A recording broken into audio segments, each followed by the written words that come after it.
ለህይወታችን መስመር እናብጅ። ቅድስና ላይ አትደራደሩ። የምትኖሩበት ህይወት የኖራችሁ ቀን አይደለም፣ ከሆነ ጊዜ በኋላ ነው ዋጋ የሚያስከፍለው። የዕለት ሁለት ዋጋ አያስከፍለውም። ኢንጆይ ነው የሚያደርገው ሶምሶን።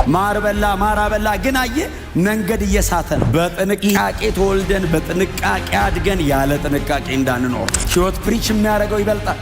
የጽድቅ አቋም የሚጠቅም ዘንድሮ ብቻ ላይሆን ይችላል። የእድሜን ሁሉ ካንቀላፋ በኋላ ተጽዕኖ ይቀጥላል። አንተ በህይወት በማትኖርበት ዘመን ሌጋሲ በለው የፈለከውን በለው ይቀጥላል። በእግዚአብሔር መንግስት ምልክት ሆነ ትኖራል። ሰው በእውነት ነው ማለት ካልሞተ በቀር በቁሙ እንዴት ታራላርግ ሲባል እንዲህ ብታረገኝ ይባላል።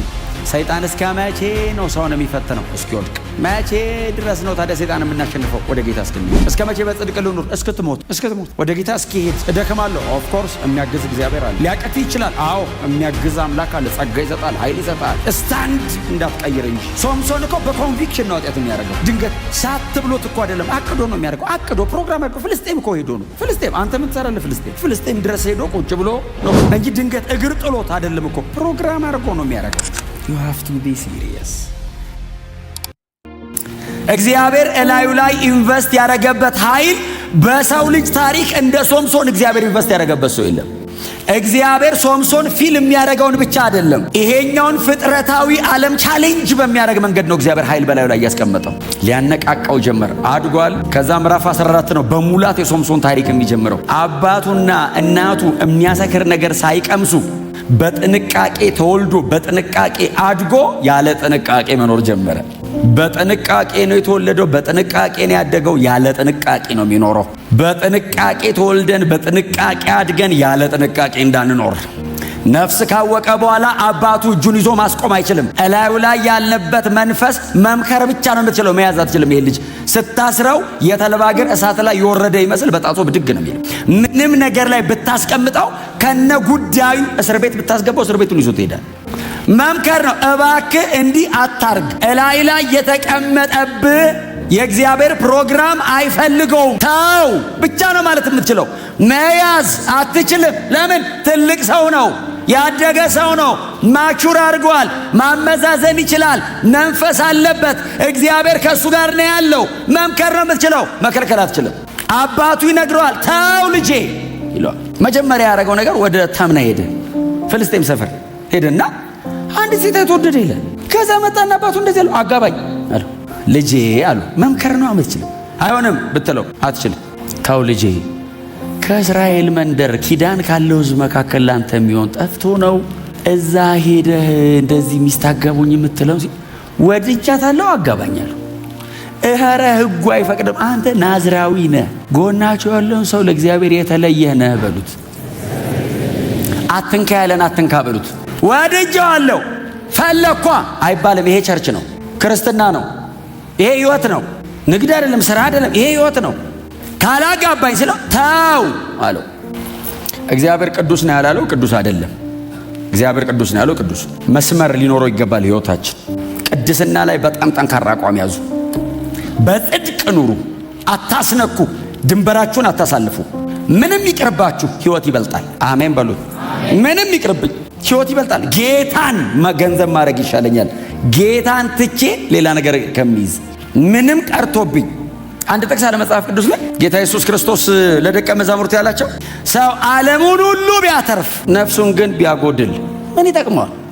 አይገርማችሁም? የጌታ ኢየሱስ ክርስቶስ ንግግር ዓለሙን ሁሉ ቢያተርፍ ይሄ ሁሉ ዓለም የሱ ነው ቢባል ነፍሱን ግን ካጎደለ ለ70 ዓመት ደስታ ሰው እንዴት ዘላለም ሁሉ ያረጋል? አትደራደሩ። እግዚአብሔር በሰጣችሁ ነገር ክብር ለእግዚአብሔር። አትደራደሩ።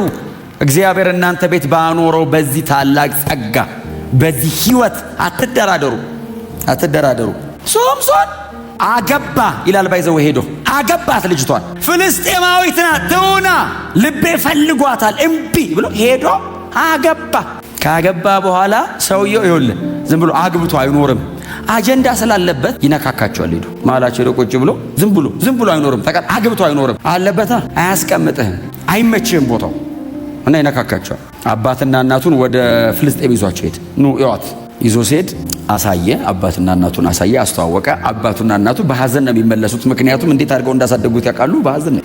ፍልስጤም ሄዶ አገባ ብለው በሐዘን ከዛ ከአባትና እናቱን ሸኝቶ እዛ ትንሽ ከረም ብሎ ሲመለስ አንድ የአንበሳ ደቦል መጣ ፊቱ። እኔ እኮ ይገርመኛል፣ አንዳንድ በህይወታችሁ የሚደረጉ ነገሮች ለሚሰሩ ነገሮች ማረጋገጫ አይደሉም። እግዚአብሔር እንደውም እድል እየሰጠ ነው። ቀይ መብራት እየተጣሰ ሰው እኮ ይለምዳል። ታውቃላችሁ፣ ቀይ መብራት ይለምዳል አይናችን። የመጀመሪያ ቀን ነው የምንደነግጠው። ከዛስ ቦግ ቦግ ቦግ ስንል መንገዱ መብራቱ ቀይ ነው ማለት ነው ይላል ሰው። አደጋ መሆኑን ረስቶ ሶምሶን እንደዛ እኮ ነው የሆነው። አዳብት አረገው ታውቃለህ መሳትን። ከዛ ሲመጣ አንድ ወጣት አንበሳ ነው፣ የአንበሳ ደቦል ይላል። በቃ ጎፈር ያለው አንበሳ ከጫካ ወጥቶ ሊበላው ሲመጣ ይላል አይደል፣ የጌታ መንፈስ በላዩ ላይ ወረደ ይላል።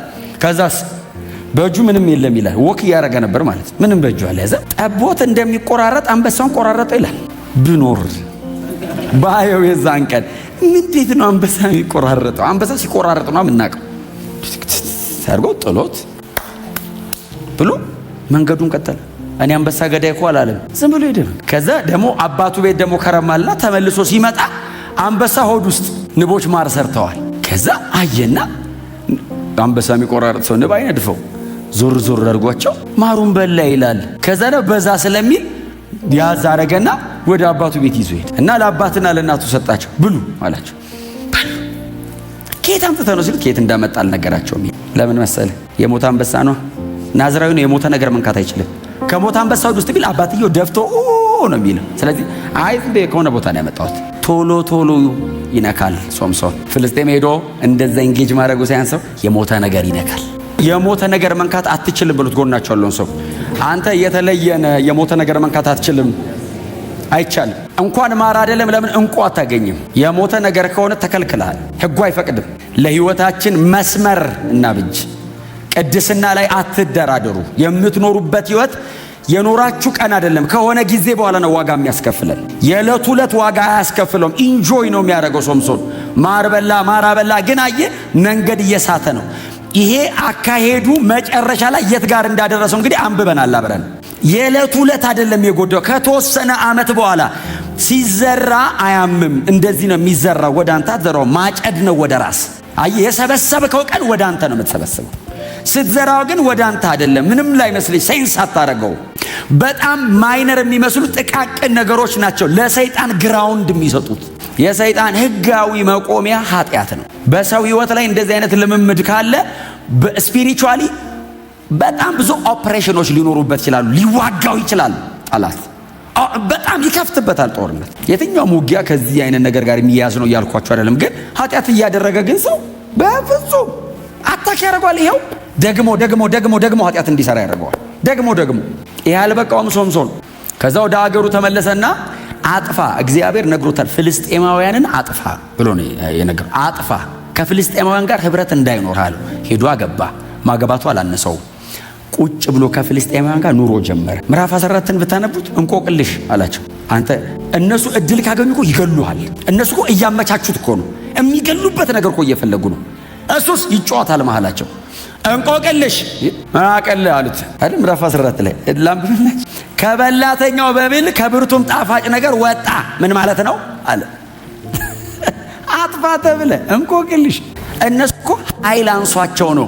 ኃይል ቢያገኙ ሶምሶንን ቀድሞ ነው የሚያጠፉት። ምንድነው የሚለው ቃሉ? ከበላተኛ መብል ከብርቱም ጣፋጭ ነገር ወጣ ሲላቸው በዚህ 7 ቀን ውስጥ ከመለሳችሁልኝ፣ አዎ እኔ 30 ምናምን ካባ፣ ካልመለሳችሁልኝ እናንተ ለእኔ ተለዋጭ ልብስና 30 ካባ ታመጣላችሁ አላቸው። 3 ቀን ሞከሩ ይላል፣ አልቻሉ። ከዛ ሚስቱን ጠሯት። አንቺ አሏት፣ ፍልስጤም አይደለሽ እንዴ?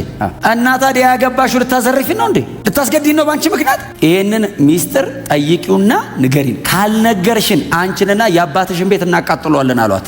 ወዳው አይደለም ማለት ነው፣ ከጀርባ ፕሮግራም ተይዞበት ነው ማለት ነው። ቢ ሲሪየስ። አሜን ነው። በጣም ሲሪየስ ነው። ነዘነዘችው ተጠግታ። ሶምሶን አለችው፣ አቤት። አትወደኝም? እወድሻለሁ። ታዲያ ሚስጥሩ ምንድን ነው? ከበላተኛ ምናምን ከሚባላ የሚበላ ከሞነ ነገር ጣፋጭ ወጣ። ምንድን ነው እያልክ ያለው? ምን ማለት ነው ብላ ንዝንዝ ስታደርገው ከአንበሳ ሆድ ውስጥ ማር አውጥቼ ነው ብሎ ሚስጥሩን ነገራት። ሄዳ ነገረቻቸው። በ7ኛው ቀን 30 ካባና ተለዋጭ ልብስ በሚያመጡበት ቀን ሄዳ ስትነግራቸው መጡና ነገሩት። እንደገና ድጋሚ ተረተ ሶምሶን። ቁጥር ስንት ላይ መሰላችሁ? ምዕራፍ 14 ቁጥር 18 ላይ ከማር የጣፈጠ ምን ተገኝቶ አሉት። እሷ ናታ። ከአንበሳ ወዲያ ብርቱ ከየት መጥቶ?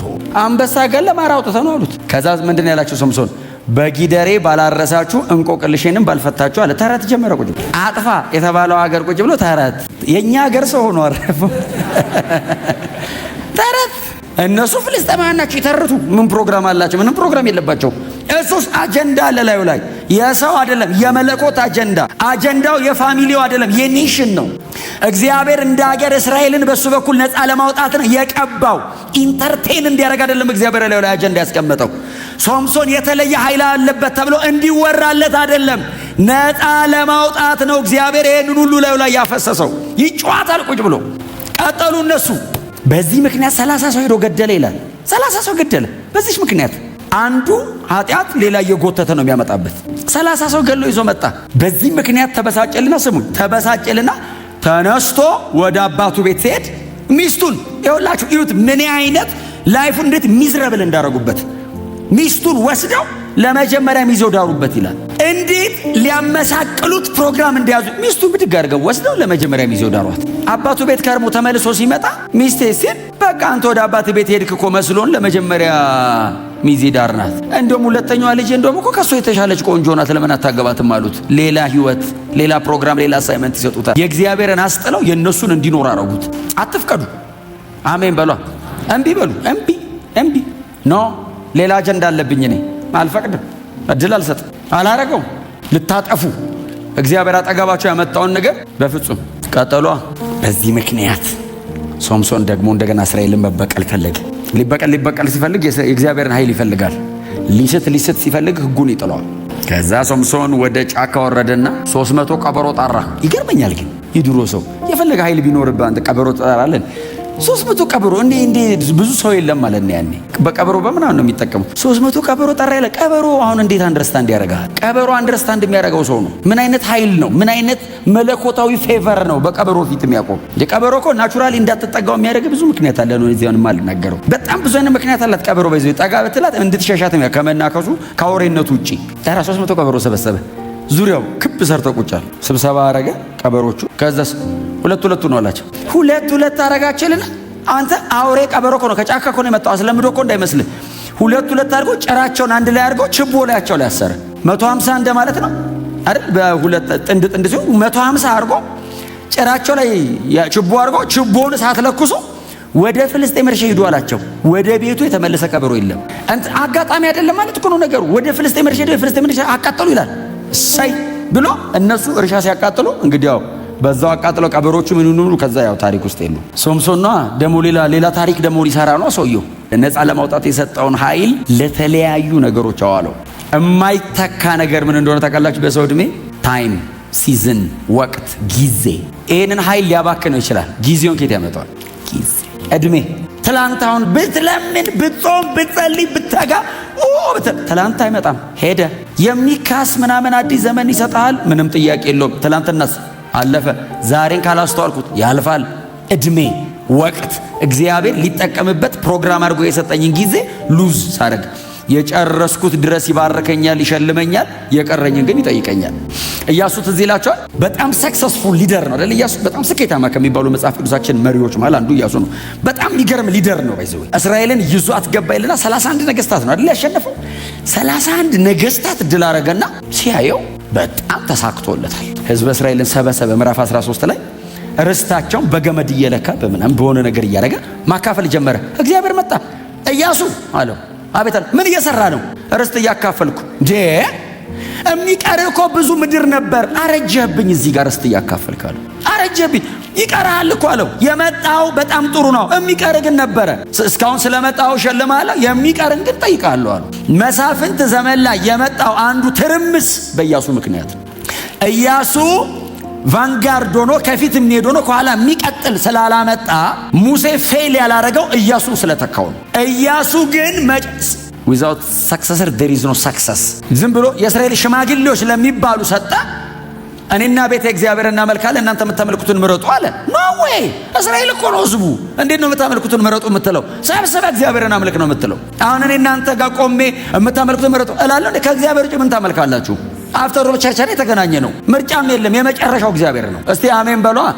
እኔና ቤተ እግዚአብሔር እናመልካለን። እናንተ እንዴ ለአሞራውያን አማልክት ህዝብ፣ ለኬጢያውያን ለምናምን ይሸኛል እንዴ? ብድግ ብሎ ፌርዛውያንን ነው ማመልከው ቢል እስራኤላዊ እንዴት አድርገ ነው የምትሸኘው? ከግብፅ ምድር እግዚአብሔር አውጥቶ አምጥቶት ያን ሁሉ እግዚአብሔርን ተአምር ያየ ሰውዬ እንዴት ነው ለአሞራውያን ጣዖት አሳልፈ የምትሰጥ? ጥቅሱ በራሱ በጣም ቆንጆ ጥቅስ ነው። ከኢያሱ አውድ አንጻር ግን ከባድ ነው። ማረጋይ ኖ ማድረግ የለበትም ኢያሱ። ህዝበ እስራኤልን ለእግዚአብሔር ማሰገድ ነው ያለበት። እኔና ቤቴ ብቻ አይደለም፣ የህዝብ መሪ ነው እሱ። ኔሽን ነው ከኋላ ያለው። ኑ እግዚአብሔርን ተከተሉ። ሙሴን አታየውም እንዴ? ጥጃ ሰርተው ሲያስቀምጡ ሊደረግ እንግዲህ ጥጃ ሰሩ ነው እንዴ ያለው? ፈጭቶ በጥብጦ አጠጣቸው ነው የሚለው። ባይዘይ አጠጣቸው ጠጣ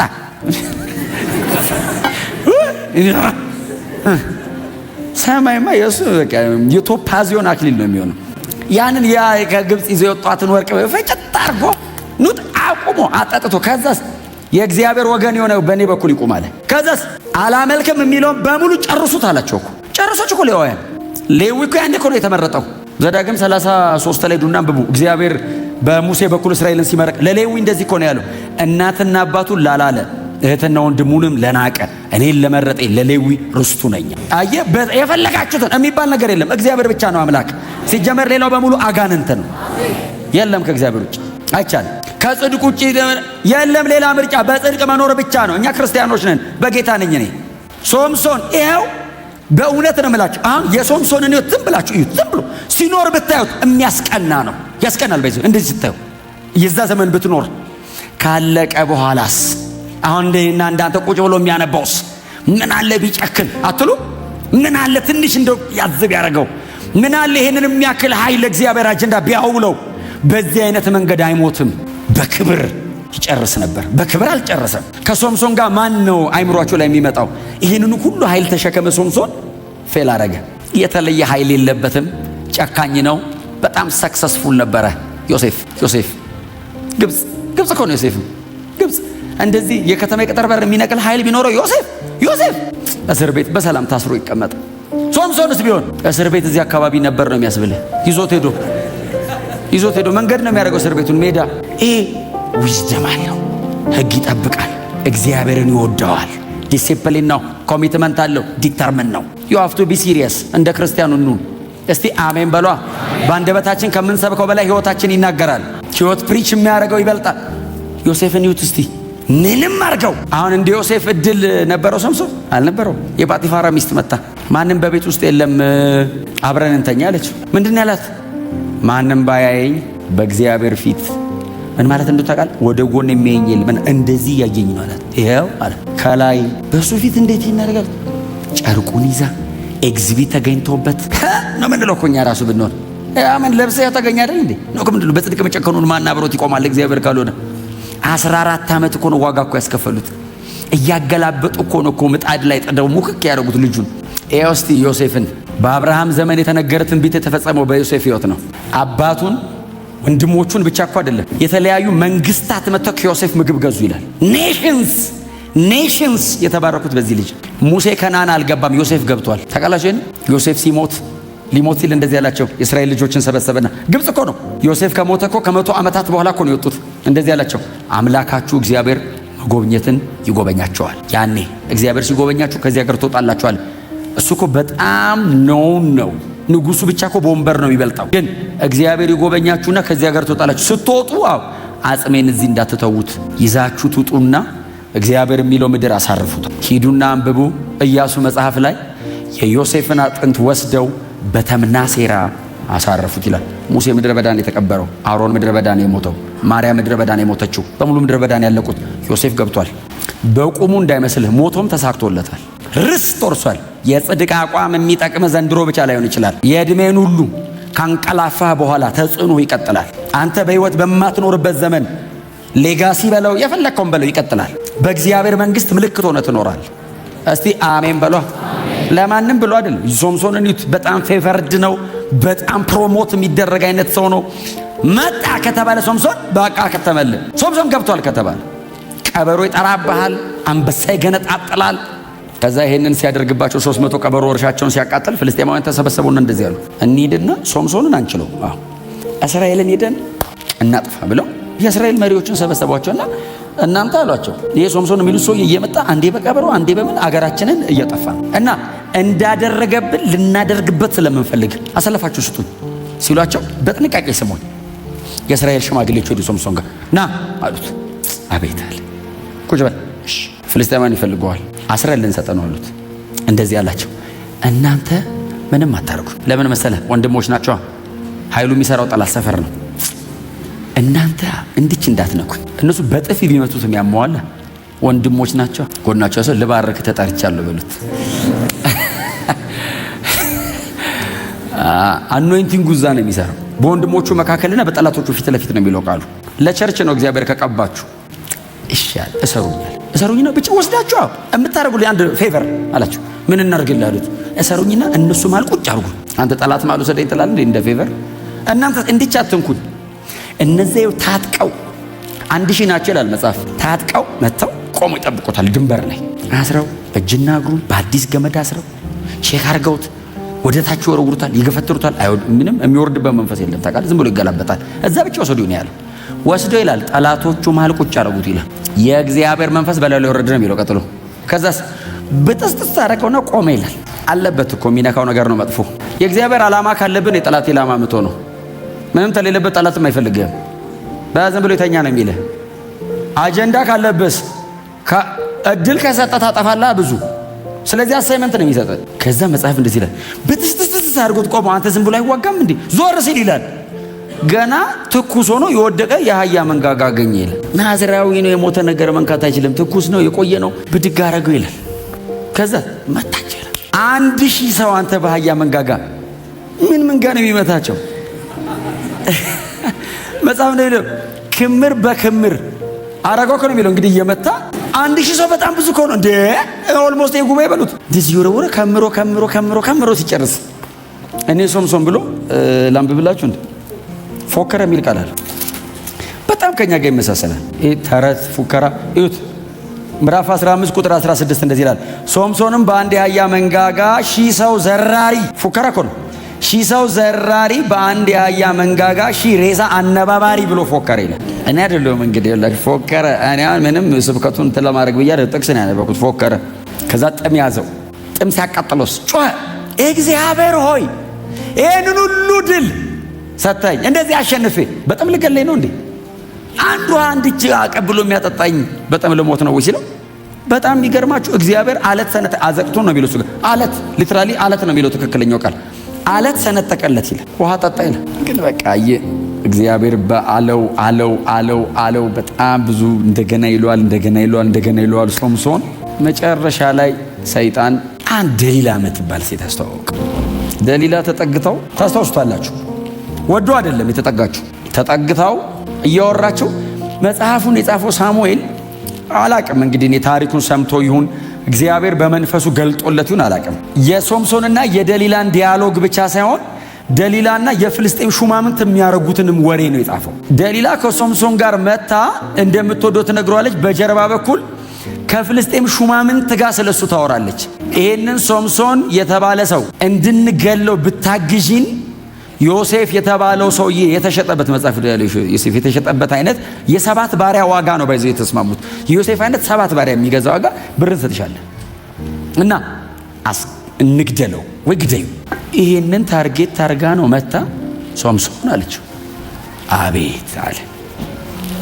እንደዚህ በጣም በሞገስ የታጠቀ ሰው ቃሏን ላንብብላችሁ። ምዕራፍ 16 ቁጥር 6 ላይ የብርታት ታላቅነት ሚስጥርና ታስረ በቁጥጥር ስር የምትውለው እንዴት እንደሆነ እባክህ ንገረኝ። ምን ባረገ ነው ተራ ሰው የምትሆነው አለችው። ሰው በእውነት ነው የምላችሁ ካልሞተ በቀር በቁሙ እንዴት ተራ ላርግ ሲባል እንዲህ ብታረገኝ ይባላል።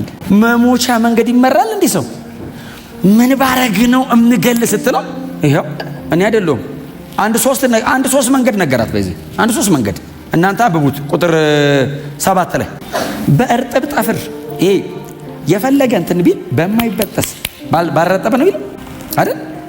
ባልደረቁ 7 እርጥብ ጠፍር ማንም ሊቆርጠው በማይችል ጠፍር ግጥም አረጋችሁ ብታስሩኝ አልችልም መነቃነቅ ሲላት፣ አየ ለጠቅላላ እውቀት አይደለም የምትጠይቀው ታረጋዋለች። ቀጥሎ ለማወቅ አይደለም ጀነራል ኖሌጅ እንዴት አድርጌ ነው ፍልስጤማዊ ማረገ ስትለው እንትን ብታረግ ሲላት ለዛ ነው እሺ በቃ ኖ አሰረችው።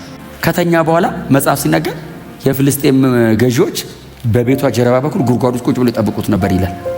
የምር ሆነ ሊገሉ ማለት እግዚአብሔር አምላክ ኃይልና ጥበብ ይስጥ። ዊዝደም ኃይል ብቻውን ብዙ ጊዜ ተናግሬዋለሁ እዚህ ቦታ። ድሮ የአንድ እንትን ማስታወቂያ አገራቸው ትዝ ይላችኋል። መንፈሳዊ ጋር ሳስተምር ተናግሬ በዚህ መስቀል አደባባይ ላይ አንድ የማስታወቂያ ነበር። እንደዚህ ያለ እጅ አይታችሁ ታውቃላችሁ? የጎማ ማስታወቂያ። ይሄ ጎማ ነው፣ እንደዚህ ያለ እጅ ነው። ከስር ፓወር ኢዝ ነቲንግ ዊዛውት ኮንትሮል ይላል። ኃይልን ካልተቆጣጠርከው ዲስትራክቲቭ ነው፣ አንተን ነው የሚያጠፋ፣ ተመልሶ ይበላሃል። ካራክተር ዋይዝ በጣም መሸከም አለብህ። ሶምሶን ኃይል አለው፣ ጥበብ የለውም፣ እንደ እግዚአብሔር ቃል አይኖርም። ተመልሶ የገደለው እኮ እሱን ነው። ዲስትራክት ያደረገው ራሱን። እንዴት አድርጌ ነው ተራሰውን ማድረግ ስትለው በዚህ መንገድ ሲላት አደረገችው። ቀጥሎስ መጡበት ስትለው በጥስጥስ አድርጎት ሲነሳ ዋሽተኛል። የልብን አልነገርከኝ አትወደኝ ማለት ነው። ራሷ ናት ያለችው፣ እኔ አይደለሁም። አንብቡ እናንተ ምዕራፍ 16ን። ከዛ እንደገና ስራ ላይ ባልዋሉ አዳዲስ ገመዶች፣ ምንም ታስሮ በማያውቅበት አዲስ በተመረተ አዲስ ገመድ በካቦ ማለት ነው። ዘንድሮ ካቦ በለው ደበና አድርገሽ ብተ አሰረችው። መጡበት በጥስጥስ። ከዛ ሶስተኛ ቁጥር 13 ላይ ሰባቱን የፀጉርን ጉንጉን ከምን ጋር ነው አንድ ላይ አድርገሽ አስረሽ በሰባት ችካል ብትቼ። ሰባት ነው ጉንጉኑ፣ በጣም ትልቅ ነው ማለት ፀጉሩ በጣም ትልቅ፣ ከልጅነቱ ጀምሮ ተነክቶ ስለሚያውቅ ሰባቱን ጉንጉን አብረሽ አስረሽ በሰባት ችካል መሬት ላይ ብትቸኪው፣ ያው መነቃነቅ አልችልም። አየ ኮቨናንቱ ጋር ተጠጋላት። አሁን እጅን ብታስሪ እግሬን ብታስሪ፣ አሁንስ ኪዳኑ አካባቢ መጣ። ይሄንን ፀጉር አስረሽ ችካል ብታረጊው አላት። አይ አስጠጋችሁ። ሰይጣን እስከ መቼ ነው ሰውን የሚፈተነው? እስኪወድቅ። መቼ ድረስ ነው ታዲያ ሰይጣን የምናሸንፈው? ወደ ጌታ እስክንሄድ። እስከ መቼ በጽድቅ ልኑር? እስክትሞት ወደ ጌታ እስኪሄድ እደክማለሁ። ኦፍ ኮርስ የሚያግዝ እግዚአብሔር አለ። ሊያቀት ይችላል። አዎ የሚያግዝ አምላክ አለ። ጸጋ ይሰጣል፣ ኃይል ይሰጣል። ስታንድ እንዳትቀይር እንጂ። ሶምሶን እኮ በኮንቪክሽን ነው ኃጢአት የሚያደርገው። ድንገት ሳት ብሎት እኮ አይደለም፣ አቅዶ ነው የሚያደርገው። አቅዶ ፕሮግራም አድርጎ። ፍልስጤም እኮ ሄዶ ነው። ፍልስጤም አንተ ምን ትሰራለህ? ፍልስጤም ድረስ ሄዶ ቁጭ ብሎ ነው እኮ እንጂ ድንገት እግር ጥሎት አይደለም እኮ። ፕሮግራም አድርጎ ነው የሚያደርገው። እንደዚህ አይነት አዳኝ ራሱንም ማዳን አልቻለም። እንኳን እስራኤልን ለማዳን የተላከ መስፍን ነው። አዳኝ እኮ ነው፣ ራሱንም ግን አልቻለም። እሱም በንጽህና መኖር አልቻለም፣ እንኳን እስራኤልን ለእግዚአብሔር ይለያት። በኋላ ላይ ቁጥር 16 በጣም የማዝነው በእውነት መሳፍንት 16 በሕይወት መኖሩን እስኪጠላ ድረስ ዕለት ዕለት በመጨቅጨቅ አሰለቸችው። የሽንገሏ መጠን መኖሩን ጠላታ። ለምንድን ነው የምኖረው አለ። ምንድን ነው ታዲያ? ምን አሁን የእግዚአብሔር አጀንዳ አለብኝ የለብኝም? ምን ያረጋል አለ። መንፈሳዊነቱ በሕይወቱ ላይ ላለው ነገር ቫልዩ እንዲያጣ አረጋችሁ። ታውቃለህ? የእግዚአብሔርን ቦታ ተካችሁ ማለት ነው። እሱ ለእሷ ካልሆነ ለእግዚአብሔር ለምንድን ነው የምኖረው? ለእግዚአብሔር አለ። መኖሩን ጠላ። ሽንገላው እዛ ድረስ መጣ። በኋላ ላይ መኖሩን እስኪጠላው ድረስ ሸነገለችው፣ ዲሲቭ አረገችው። የልቡን ሁሉ አውጥቶ ነገራት። የመጨረሻውን ቃል አወጣ። እነዚህ 7 ጉንጉኖች ናዝራዊ ስለሆንኩኝ ምላጭ ነክቷቸው ያውቅ። እነዚህን 7 ጉንጉኖች ከራሴ ላይ ብትላጫቸው እንደ ማንኛውም ሰው ተራ እሆናለሁ።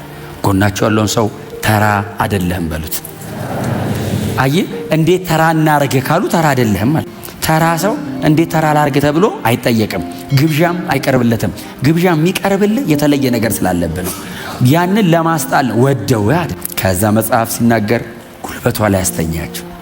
እንቅልፍ እንደያዘው እርግጠኛ ስትሆን 7ቱን ጉንጉን ከፍልስጤም ገዦች አስመጥታ አስላጨች። አስራው መጽሐፍ ቅዱስ ሲናገር ልታስጨንቀውም ጀመረች የሚል ቃል አለ። ቀሰቀሰችው አይደለም የሚለው መጽሐፍ ይላችሁ ስሙኝ። መጽሐፍ ቅዱስ በጣም በጥንቃቄ የተጻፈ መጽሐፍ ነው። የልቡን አውጥቶ እንደነገራት አወቀች ይላል። በቃ ገባት። ከዛ ቀጥሎ መቀስቀስ አይደለም ማስጨነቅ ጀመረ። ተነስ መጡበት ስትለው መጽሐፍ እንደዚህ ይላል፣ እንደ ወትሮ የሆነ መስሎት ሊነሳ ሞከረ። እግዚአብሔር ከእርሱ ሄዶ ነበርና እርሱ ግን አላወቀ። ሲመጣ ያስታውቃል። ተራራ እየነቀለ ቋጥኝ እያፈረሰ ዛፍ እየገነጠለ ቀበሮ እየጠራ ነው ሲመጣ። ሲሄድ አያስታውቅም። ለመነው ትሪት አረገው። እባክህ ሶምሶን እባክህ አለ። እግዚአብሔር ትቶት ሄዶ ብቻ ሳይሆን ሶምሶን እግዚአብሔር ትቶት ሄደ። ኪዳን መሃላቸው ነበር፣ አስነሳ። አልፈልግም። እግዚአብሔር ቦታው ላይ አለ፣ ሶምሶን ጥሎ ሄደ። you have to be serious። ይሄ ህይወት ነው። ሰይጣን የሚፈልገው ሰውን ለመግደል። ጌታችን ኢየሱስ ክርስቶስ የመጨረሻውን የሰይጣንን ዓላማ ነገረን። የመጨረሻ ሰይጣንን ከኢየሱስ በላይ የሚያውቀው የለም፣ ፈጣሪው ነው።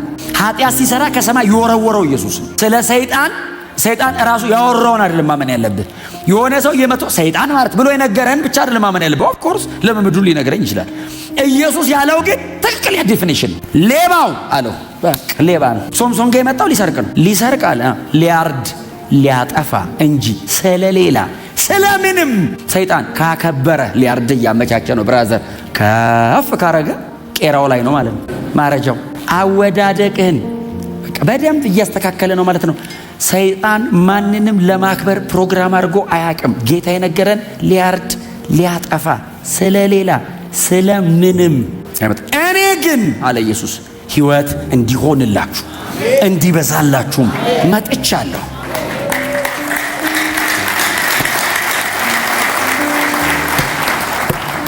ይሄ ወጣት መጽሐፍ ሲናገር ያዙት ይላል። ከዛን ቀን ወዲህ ደሊላ የምትባል ሴት አይቶ አያውቅም። የወደደችው ተራ እስኪሆን ነው። የወደደችው አጀንዳውን እስኪጥል ነው። አብራው በጣም የወጣችው የገባችው እንደዚህ ልክ ሲሆን አላራ ወዙት አይኑን አወጡት ይላል። ከዛ አሰሩት ይልና በጣም ግን እግዚአብሔር ምን አይነት አምላክ ነው! የሶምሶን ጸጉር እንደገና ማደግ ጀመረ ይላል። እግዚአብሔር ሶምሶን ሲመለስ እግዚአብሔር መለሰ አለ። እግዚአብሔር ሆይ ማረኝ ሲለው ጸጉሩ እንደገና ማደግ ጀመረ። ከቤተ ጣዖታቸው ተሰብስበው ሶምሶንን ከእስር ቤት አመጡትን አየ። ዋርፌሩ የሶምሶንና የነሱ አይደለም የዳጎንና የእግዚአብሔር ነው። እንደዚህ ያሉ አምላካችን ዳጎን አሸነፈ አሉ። አሸነፈን አይደለም ያሉት፣ አምላካችን ዳጎን አሸነፈልን። ስፒሪቹዋል ነው። አየ ዋርፌሩ የአይምሮ አይደለም። የእኔ መውደቅ አይደለም ፕሮግራማቸው። በእኔ መውደቅ ውስጥ የሚሰደብ የእግዚአብሔር መንግስት ነው ፕሮግራማቸው። አየ አንተን ጣሉ አልጣሉ እሱ አይደለም ፕሮግራማቸው። ካንተ ጀርባ የሚያጠለሹት የወንጌል ፕሮግራም አለ። አይ አታው ለፌል አረጋ ለምን ዝም ብለው ነው ኢየሱስ ምናምን የሚሉት ነው የሚባለው። ፕሮግራሙ የኪንግደም ነው፣ ፐርሰናል አይደለም። የኔ አይነት 100 ምናምን ሚሊዮን ሰው አለ ኢትዮጵያ ውስጥ። ጥላውን የሚባል ግለሰብ ወደቀ ቆመ፣ እሱ አይደለም።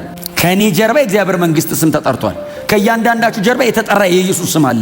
አንተ አበላሸ፣ አንተ ወደክ ማለት ብቻህን አትወድቅም። ኪንግደም ከጀርባ እንደ ራሴ ነን እኛ የእግዚአብሔር መንግስት አምባሳደርስ ነን። እኔ እግዚአብሔርን ወክዬ ነው መሬት ላይ ያለሁት። የኔ የምለው ህይወት የለኝም፣ የጌታ ሆኗል ከዚህ በኋላ። ስለዚህ ጥላውን ቢሳካለት እግዚአብሔር አሳካለት ነው። ጥላውን ደግሞ ቢያበላሽ እግዚአብሔር አልቻለም ነው። የሀብቱ ቢሲሪየስ ንቁ፣ እንደዚህ አይነት ነገር ላይ ንቁ። ኪንግደም ነው የወከላችሁት። ሶምሶን አልገባውም። ኢንጆይመንቱ የብቻው ውድቀቱ የብቻውን የመሰለው ነገሩት። መጨረሻ ላይ ሰብስበው አቁሙ ነገሩት። አምላካችን ዳጎን ያንተን አምላክ አሸነፈው አሉት። ለአምላካቸው ለዳጎን ክብር ሰጡ። ሶምሶንስ በእግዚአብሔር የመገናኛ ድንኳን መኖር የነበረበት ሶምሶን በዳጎን ቤተ ጣዖት ቆመ። ታውቃል። አይኑን አውጥቶት ግን ሰውየው እግዚአብሔር ሰከንድ ቻንስ ሰጠው። ሲሰጠውስ ከዚህ በኋላ አልቀልድበትም። የሚመራው ልጅ ጠጋ አለውና ቤተ ጣዖቱ የተደገፈባቸውን 2 ምሰሶች በእጅ ያስይዘኛል። በጣም ነው የምወደው። ዋው የእግዚአብሔር ርህራሄ አይገርማችሁ? ቤተ ጣዖት ውስጥ ቆሞ እግዚአብሔር አንድ ጊዜ አስበኝ። እግዚአብሔርስ መጣ። ያ የሚወርድበት መንፈስ ድጋሚ መጣ። ሶምሶን ጸሎቱን ነበር መቀየር የነበረበት። አብሬ ልሙት አለ ባይል። ሶምሶን ላይ ያለው መንፈስ እኮ ድፍን ቤተ ጣዖት እኮ መገነጣጣለ ፍልስጤምን እኮ የሚያጠፋ እንደዚህ ያለ እግዚአብሔር ሆይ ከዚህ በኋላ መኖር አልፈልግም እኮ ነው። በቃ ላንተ ብቻ ነው ፈልገው። ለእኔ አልኖርም ከዚህ በኋላ አልፈልግም። ለእኔ ላንተ። አየ ሚሽኑን ብቻ አይደለም ህይወቱን ከፈለ። ውሳኔውን አየ ሶምሶን አለ ከዚህ በኋላ ይሄንን ህይወቴ ነው ዳጎንንም ተከታዮቹንም አጥፍቼ በቃ ልሙት ብሎ እግዚአብሔርን ለመነ ይላል። ሲጮህ የእግዚአብሔር መንፈስ በላዩ ላይ ሲወርድ ምሰሶቹን ይዞ ጮኸ ይልና ይዟቸው ወደቀ። 3000 ሰው ሰገነት ላይ ነው የነበረው። ባይዘው ከስር የነበረው አይቆጠርም። ይዞት ሲወር ያንን የሚያክል ቤት ነው ድፍን ቤተ ጣዖቱ ከነ አጋንንቱ ማለት ነው። ጣዖቱ ያው ሰይጣን እላያቸው ላይ ይዞት ወደቀ ይልና በህይወት ከገደለው ይልቅ ተባለ። ሲዘጋ ታሪኩ አየ በሞቱ የገደለው ይበዛ ነበር ይላል። እግዚአብሔር በሰጠን በምንም አይነት መንገድ መታችሁ ሊሆን ይችላል። ከዚህ ይሄው ስቲል በህይወት አለ። ምን ይሆን እዚህ ቤት የሞተ ሰው አላችሁ አይደል? እስቲ ያለ ሰው ያላችሁ ባክ አለ ማለት ነው።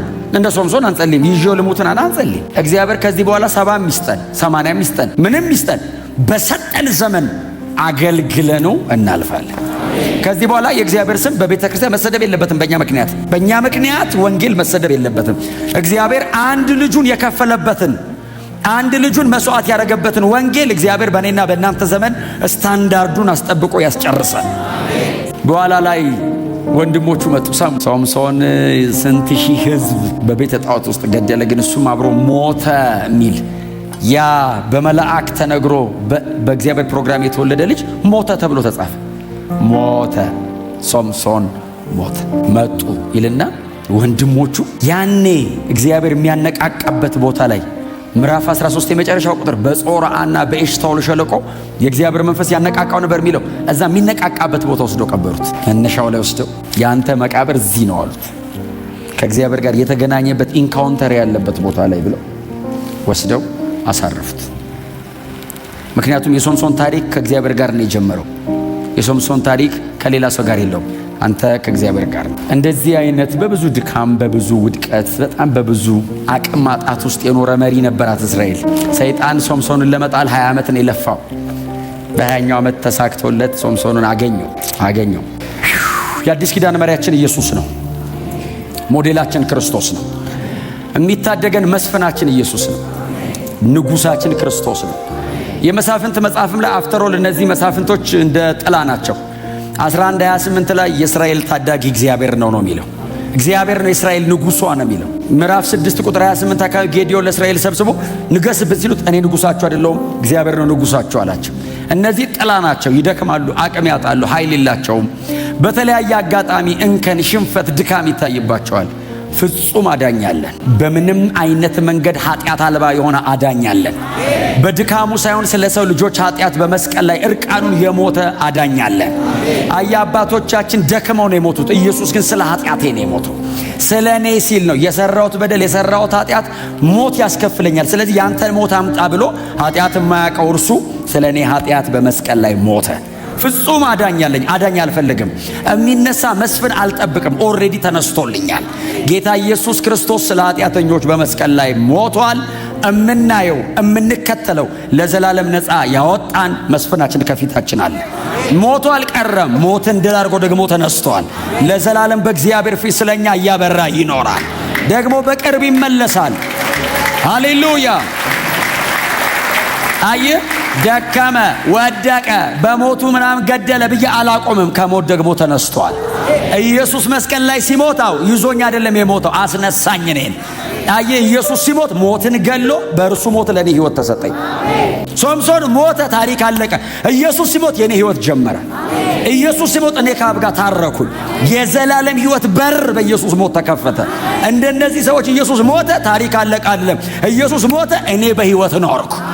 እኔ የምሞትበትን ኢየሱስ ሞተ። አለኝ መስፍን፣ አለኝ ንጉሥ፣ አለኝ አዳኝ።